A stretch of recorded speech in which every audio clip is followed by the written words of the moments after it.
So I can't tell if this is an urgent message or just might as well say it because it's like an inevitable kind of thing. But if this message is for you, if you are the targeted collective, there is a group of people who possibly have done very, very intense, baneful magic on you, or could be talking to that group of people themselves. It seems like this group either does Palo Mayombe or they are in contact with people of Afro-Cuban or Cuban descent that practice this practice. These people may work as garden staff for someone. They may help tend to someone's yard or flowers or hedges. Someone could be the boss of a strip club of some sort or some sort of dance club or something like that, or someone could just work there. A lot of people of this group could work there. This group of baneful practitioners specifically are also very like full of debauchery and just like squalor, very filthy vibes. They may have lustful appetites, like strange ones, deviant ones. Bear with me because I'm trying to like make this message more succinct because I already did the video of a couple of these reads I'm gonna put out, but I had to reinterpret the message after I got more information.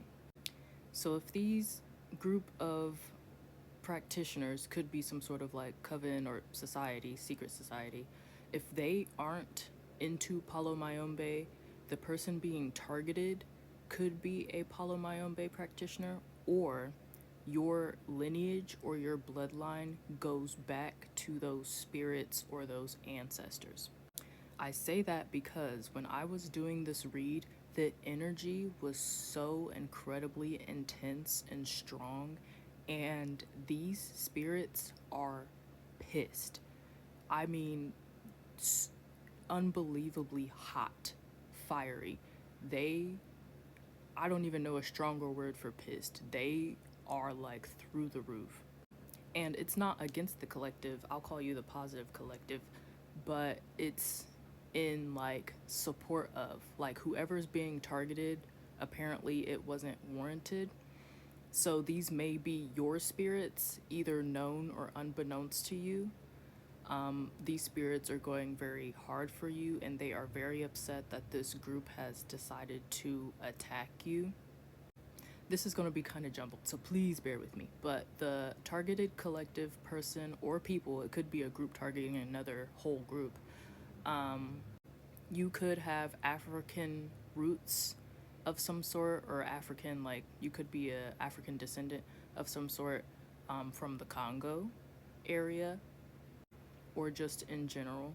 You could also be mixed with African or African American and something else. These spirits, I don't quite know how many there are, but they are now going after this group, and it is very pinpoint. They made sure to basically let me know. It was very direct. It wasn't like a here's what possibly could happen. It's like this is gonna happen, and it's already in effect. There is one spirit in particular that made itself kind of known. I don't know much about this belief system, but it's either Luquero Mundo or Elegbara or Elegba. The part that really threw me, y'all, was like there is a spirit that was describing itself because I was, asking them to show who they were, and it said this is how I look, and then the other card that showed in that same area was Final Destination. I'm not even joking. So this spirit may not even have a specific look.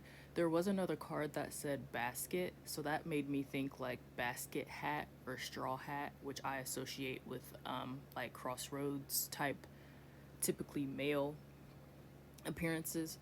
So that's why I kind of researched in that area. But it could also be some sort of, I remember hearing Reaper. After I asked that, I got like a mind's eye or like clairaudient download. It was Reaper or Grim Reaper type. But this spirit could just be more so of a force, a supernatural force that is guarding this targeted collective that they care for, and it has been activated now that people have sent baneful magic towards this person.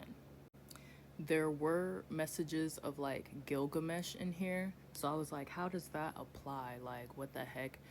And basically, at the end of the Epic of Gilgamesh, he goes to like this man whose name starts with a U. I can't quite remember what it is right now. Utpanit-mish or something like that. I don't know. He goes to him and he like dives into the ocean to get this thing that will like give him immortality, but when he comes back up, it gets stolen by a snake. And then the man tells him like basically no one can escape death, right? And then Gilgamesh realizes that, you know, no matter how much of a king he is or how mighty he is, death is stronger than literally everybody because it comes for everyone. So these people who threw this baneful magic at this person could be trying to escape this force. They could already know that it's coming for them and following them around. They might just not know when. I will say I did get a time frame, but I don't think they want me to say it. I think it was just for me to know. So there is a specific time frame, but if you are in contact with these spirits, or if this is your team, if you are in the collective and you know that you have these spirits as your ancestors or part of your team, you might want to contact them and ask them yourself. But yeah, basically these people are trying to escape the consequences of their actions now that were unwarranted. I didn't quite get why they were attacking this person, but the consequences are already in effect, and it's just a matter of time before they are taken out in pretty severe, possibly like how the hell could that have happened type of ways. If you have stuck around this long, I will go ahead and explain another download I got during that read. I heard elevator, and there was. Oh, okay, I won't say that part. But I did get like blonde hair. So the targeted collective could have blonde hair, or someone in this group could have blonde hair. I was hearing strawberry blonde at the time, so like maybe a deeper hue. So in the movie Final Destination 2, I think, there is a woman who had just lost her child or her son that could be significant, but death was on her heels basically, and she knew it was coming for her possibly next.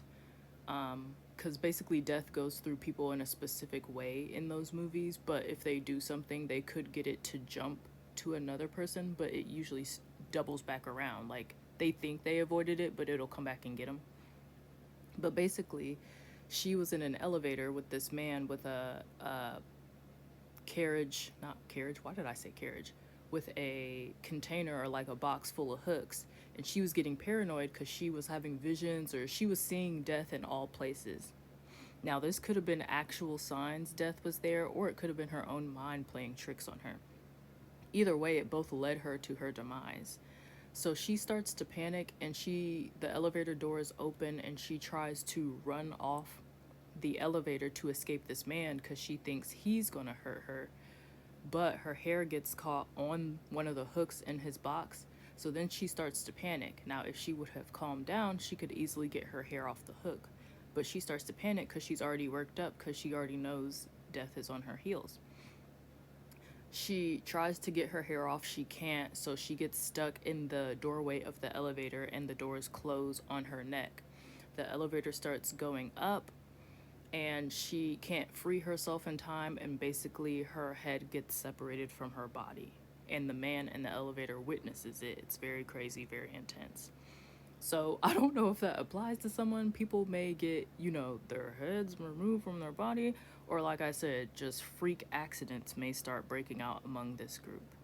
And it is what it is, apparently. The spirits are not happy at all. So there you go.